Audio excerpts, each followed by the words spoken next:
Recently posted a video in which I attacked the claim that nobody who wrote the Gospels knew Jesus, and Dan McClellan recently posted a video critiquing my critique. This current video is a critique of Dan's critique of my critique, and I'll say at the start that I have not addressed every claim that Dan makes due to time constraints, so that I think I've hit all the major points. That said, let's get going. At the beginning of Dan's critique, he attacks my use of Papias as justification for thinking that the author of Mark used Peter as a source. He comments that what Papias is referring to cannot be considered the Gospel of Mark as we have it today, as what Papias refers to is described as not being an orderly account, and the account we have today is clearly ordered. The first issue here is that Dan is assuming that Papias' comments about order are in reference to chronological order and not mere literary arrangement. F.H. Coulson has argued that Papias' comment about Mark's Gospel being unordered is in reference to the style of literary arrangement that would have been expected in the rhetorical schools that Papias was influenced by. Dan makes no comment on this possibility and instead just assumes a chronological arrangement is meant by Papias. But suppose we did grant that what Papias is referring to can't be the gospel as we have it today. Dan's comments still miss the mark. I was citing Papias in support of my position that the Gospel of Mark as we have it today had Peter as a source for his information. With that in mind, let's briefly talk about why my argument still works even if Papias is not referring to Mark as we have it today. The New Testament scholar Craig Evans, in his book Jesus and the Manuscripts, draws from the works of the ancient historian Lucian and the ancient physician Galen to argue that in ancient Greco-Roman book culture there were stages of development before a book was ready for the public, and the first stage was producing notes and collecting data from eyewitnesses. It was after this initial stage that one would organize the notes into something fitting for the public.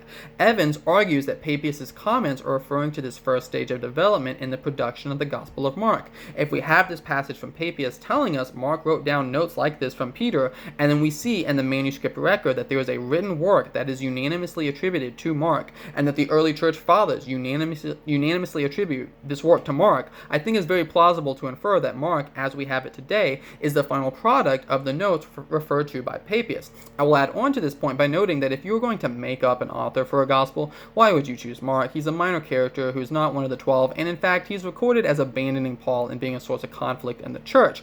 I have a slight preference for Coulson's view over Evans, but either way, my point stands.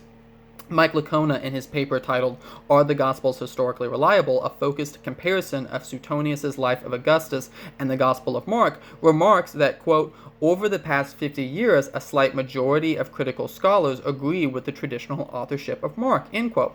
This remark came after Licona looked at a sampling of 75 opinions of critical scholars in their written works spanning from 1965 to 2018. A student of Licona's named Joshua Pelletier went on to continue this research and sampled 207 relevant scholars and reported that roughly 50% of them thought Mark is the author and that roughly 2/3 thought that the author of Mark used Peter as a source. A YouTube video between Licona and Pelletier can be found discussing this topic at greater length. My point in bringing this up is that even if you think I'm mistaken about my views regarding Mark, by no means can I be accused of being on the fringe of scholarship. With all that being said, I will now move on to the next topic, which is the suggestion that there is no internal evidence of the traditional authorship of the Gospels. This is asserted with no reasoning, no argument, and no citation. There are a good number of scholars who have argued that the various Gospels provide internal evidence that supports traditional authorship. For instance, Richard Bauckham, in his famous work Jesus and the Eyewitnesses, argues that Mark's Gospel has internal indicators that he is getting his information from Peter. Bauckham argues this based on the frequency that Peter is mentioned in Mark versus the other Gospels, the fact that Mark bookends his Gospel with Peter, which is a literary device called inclusio, which is meant to indicate to the reader that the information is coming from Peter as a source, the fact that Mark uses plural to singular narrative devices, or the fact that Mark's Gospel often specifically gives Peter's perspective on events. Well, what about John? Well, in the final chapter of the book of John, we are told that the book is written by the beloved disciple. Craig Keener, who is a Johannine scholar, remarks in his 2-volume commentary on John that, quote, of the 12 known from early Christian tradition, only John, son of Zebedee, could fill the role of the beloved disciple. A number of scholars recognize that John fits the evidence in the 4th Gospel for this beloved disciple, end quote. Keener also then goes on to reference the work of Brooke Westcott, who argued for the traditional authorship of John from internal evidence. New Testament scholar Craig Blomberg describes Westcott's argument in his book on the historical reliability of the Gospels, saying, quote, "No full-scale refutation of Westcott has ever appeared," end quote. Now, Westcott's work on the Gospel of John can be found for free easily online. Due to time restraints, I'm going to stop the discussion of internal evidence here, but hopefully this is enough to illustrate the rashness of Dan's claim. Next is the claim that most scholars will tell you it's not clear that Luke and Acts have the same author. This is flat out false. Craig Keener, who I mentioned before, wrote a 4-volume commentary on the book of Acts. He's one of the world's leading scholars on the book of Acts, and he says on page 402 of his commentary in volume 1 that, quote, "Today almost all scholars acknowledge that Luke and Acts share the same author," end quote. On page 406 of the same work, Keener says regarding the author, quote, "If we treat Acts the way we treat analogous historical work from its era, we should accept the work's eyewitness claims as authentic indication of the author's presence. Internal evidence points strongly to a Christian who accompanied Paul on a small number of his travels, and should have become well acquainted with him, especially on the journey to Jerusalem and Rome. Although the external evidence is less important, it strongly points to Luke, the physician, as the author, a claim that tradition is not likely to have invented, given Luke's relative obscurity. The external and the internal evidence are compatible, making Luke the likeliest author," end quote. Dan claims that the author of Acts conflicts with Paul regarding travel. Here I will simply note that Dan provides no evidence or examples, and he cites no scholars, so I really have little to respond to here.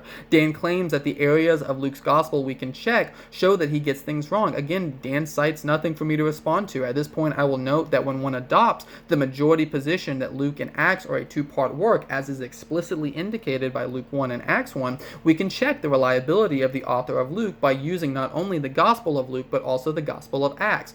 Adrian Sherwin-White and Sir William Ramsay have praised the historicity of Acts and Luke as a historian, respectively.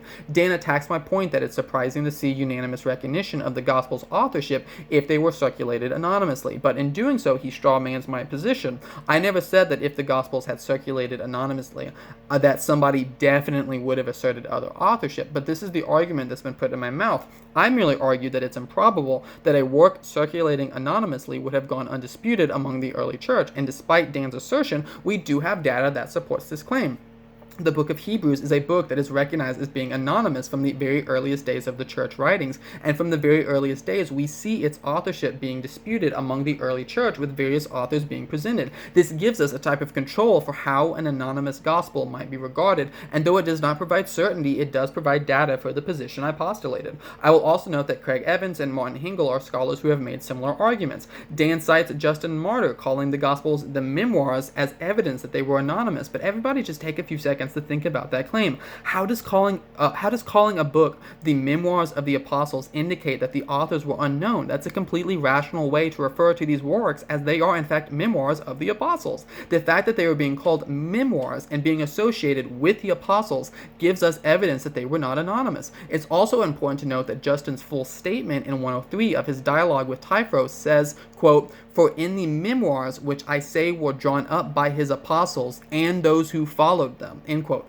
Justin is explicitly saying that the memoirs were drawn up by the apostles and those who followed them, and that the apostles here would be referring to Matthew and John, and the followers would be referring to Mark and Luke. Please, Dan, tell me more about how Justin provides evidence that they were circulating anonymously.